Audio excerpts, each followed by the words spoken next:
Good Morning Northwest Morning Sprint is brought to you by Bill's Heating and Air Conditioning. All right, it is 6:53. It's time to get you ready for your Wednesday here in the Morning Sprint. Mark Peterson following our warmest day yet of the year. Robin Nance has the possibility of a new presidential candidate entering the race. And Destiny Richards is live in Coeur d'Alene, where a very special guest is stopping by later today. But first, a look at what we know about the spread of coronavirus here in Spokane. Spokane County reporting 351 people with confirmed cases of COVID-19 and 20 deaths. Across the border in Kootenai County, 61 confirmed cases, still no deaths.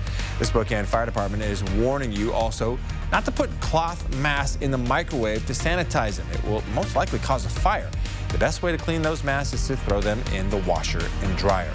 Some breaking news this morning. New numbers show the impact the coronavirus has had on the U.S. economy. The gross domestic product falling 4.8%, far more than the 3.5% economists expected. It's the worst since the first quarter of 2009 and marks the first negative GDP since, excuse me, live TV there, since the 1.1% decline in the first quarter of 2014 and the lowest level since the 8.4% plunge in the final quarter of 2008. Now, despite that drop, though, U.S. stocks opened sharply higher early this morning. Here's a look at where they stand right now, up about 450 points, or almost 2%.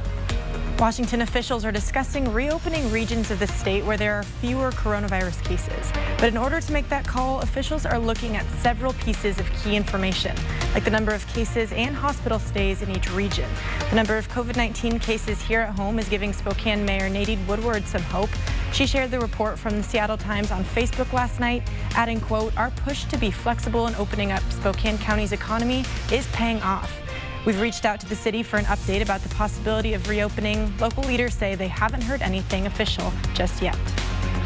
Today is going to be the warmest day of the year so far. In our first alert weather, we're going to be at 75 degrees today.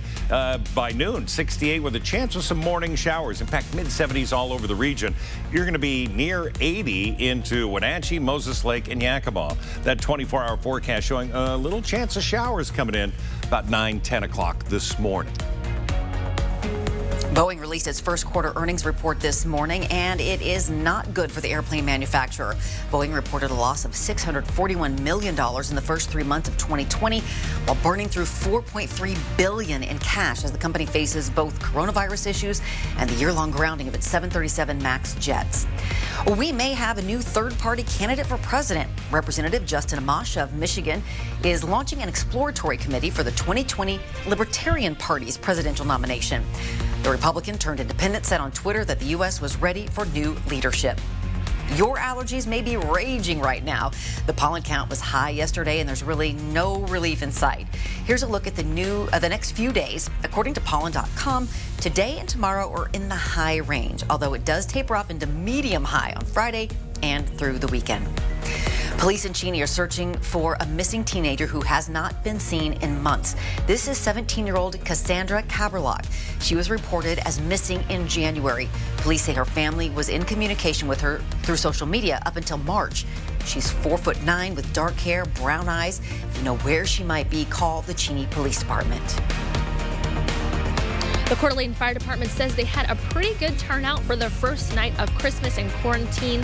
Along the first route yesterday, they collected over 150 gallons of non-perishable food items and $414 in cash donations for Community Action's Partnership Food Bank.